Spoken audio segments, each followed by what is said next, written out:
right now, San Antonio, Texas is leading the nation on this one indicator. What's the one indicator? It is home purchase cancellations. So what's a home purchase cancellation? It's pretty simple.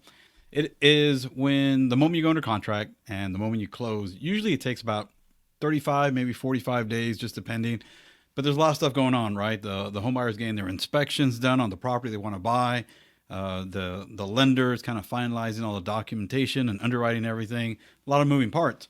So what this is saying is that right now, the national average is 14.9%. Look at this right here.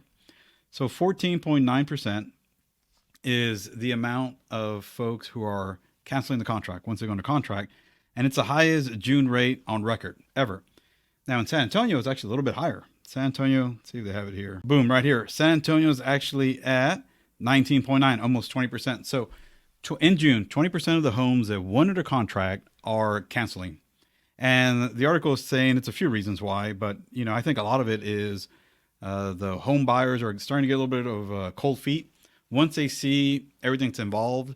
Once the taxes, everything goes onto the payment, they're like, well, maybe this is not something I want to do. The economy is getting a little bit shaky, so maybe that's what it is also. And I think a lot of things are what's happening right now is folks, when they do the inspection, if there is anything wrong with that property, anything wrong, it doesn't matter how small it is, they're just backing out of the contract. They're saying, hey, look, for the amount of money that I'm going to be paying months in and months out, this home has to be perfect. So I think that's really what's going on. So there you go. San Antonio, one of the highest, 19.9. Las Vegas was right at 20%. Jacksonville, 20.5%. Tampa, 20.5%. And remember that the national average was 14.9. So even though that's high nationally, we're even above that here in San Antonio.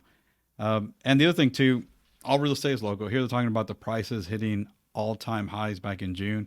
I think we're starting to see a little bit of a retraction on that. Definitely in some of the hot Texas markets. Austin has definitely, I think they've seen a 5% decline in prices. It comes down to affordability. Folks, here's one argument I'd make. See if I can find it. Go ahead and look it up for you guys real quick. So this is M1 money supply. This is how much money is in circulation. And look what happened. Once we hit that pandemic, this was forever. This was our money supply, how much money we had sloshing around the economy. It went just parabolic. That's when they started printing the money machine. And I would make this argument. When there is so much money being printed, essentially it has an inflationary effect. Asset prices go shoot way up. So I would say that for a lot of the properties, it wasn't so much that the property gained that much in value. It's just that there was that much more money. And the crazy thing is this. Yes, asset prices went through the roof because of money supply going through the roof. I guarantee you individual salaries didn't go up this high. So even though there's more money, your employers are paying you with less and less percentage of that money that's out there in the economy. So to me, that's the biggest thing. The Case-Shiller Home Index, it pretty much just tracks what home prices are doing.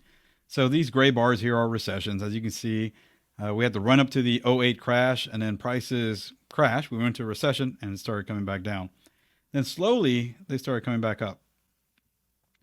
Now, I would argue right around here, we were going to start seeing another slight adjustment in coming down. But what happened? The pandemic, they printed a ton of money. Look how much home prices went up.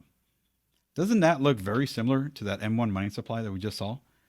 So once they're going to start pulling money out, once they're going to start, the economy is going to start slowing down, I think you're going to see these asset prices come back down, make a correction, just like they did here.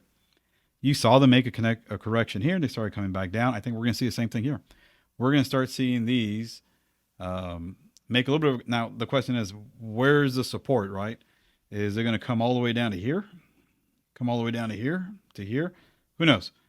But I think it cannot stay elevated for a long time. So my whole point on this is whether it's new home construction or folks who are selling their home, prices have to adjust.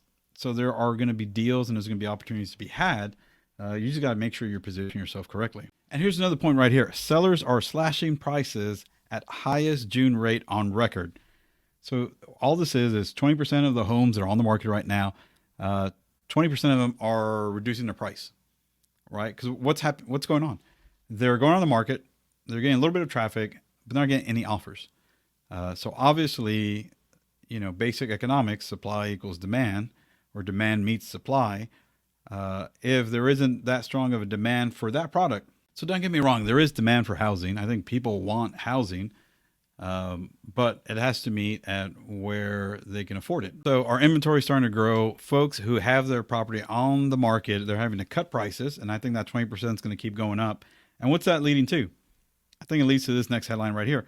U.S. home sales posted the biggest monthly decline since October. Home sales fell 0.5% month over month in June on a seasonally adjusted basis. I would say now more than any time before, you need to get with a real estate agent that's going to give you solid advice and can actually knows the market, has been through a few of these cycles.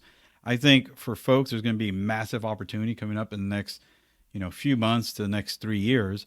But you got to be sure you buy right. You got to be sure you structure it right, get your financing in place correctly. All that's important.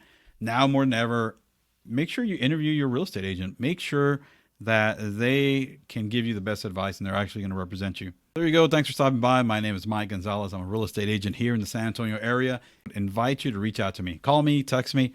I always love talking to folks about real estate. You are never bothering me. I look forward to talking to you.